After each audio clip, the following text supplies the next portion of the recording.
पहली बार आपने देखा होगा सॉयल हेल्थ कार्ड के माध्यम से धरती माता की स्वास्थ्य का परीक्षण शुरू हुआ। प्रधानमंत्री कृषक बीमा योजना के माध्यम से उन अन्नदाता किसानों को फसल की गारंटी की सुरक्षा मिली, आपदा में गारंटी की सुरक्षा मिली। पहली बार प्रधानमंत्री कृषि सिंचाई की गारंटी मिली। पहली बार अन्नदाता किसान के लिए प्रोक्योरमेंट के सेंटर स्थापित हुए और पहली बार अन्नदाता किसानों के लिए किसान सम्मान निधि की घोषणा हुई।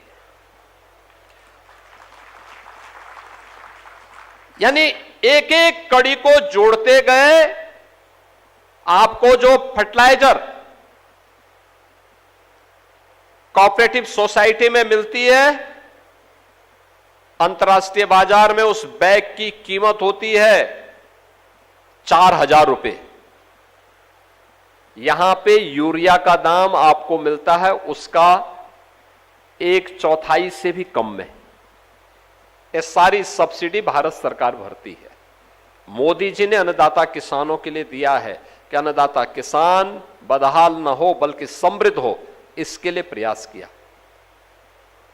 लेकिन जो 1,000 रुपए या 1,200 रुपए या 300 रुपए आप केमिकल फर्टिलाइजर या पेस्टिसाइड में खर्च कर रहे हैं प्रति एकड़, और प्रति एकड़ अगर आप उसकी लागत देखेंगे तो केमिकल फर्टिलाइजर में एक किसान कम से कम 10,000 से 12,000 रुपए खर्च करता है।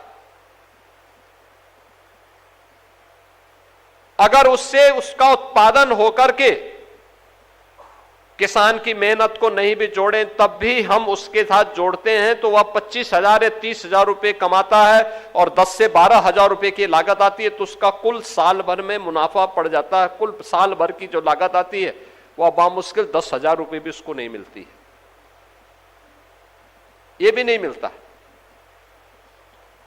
दूसरा, आपका जो प्रोडक्ट है केमिकल फर्टिलाइजर और पेस्टिसाइड से ये जो उत्पादन होता है ये दुनिया के मार्केट में ये अप्रूव नहीं होता है, क्योंकि उसमें फर्टिलाइजर की मात्रा ज्यादा होती है, केमिकल की मात्रा या पेस्टिसाइड होने के कारण उसको लोग अनफिट कर देते हैं। अब इससे बचाव के लिए मोदी जी ने एक नया तरीका बताया। उन्होंने कहा इसका तरीका है कि हम जहर मुक्त खेती करें।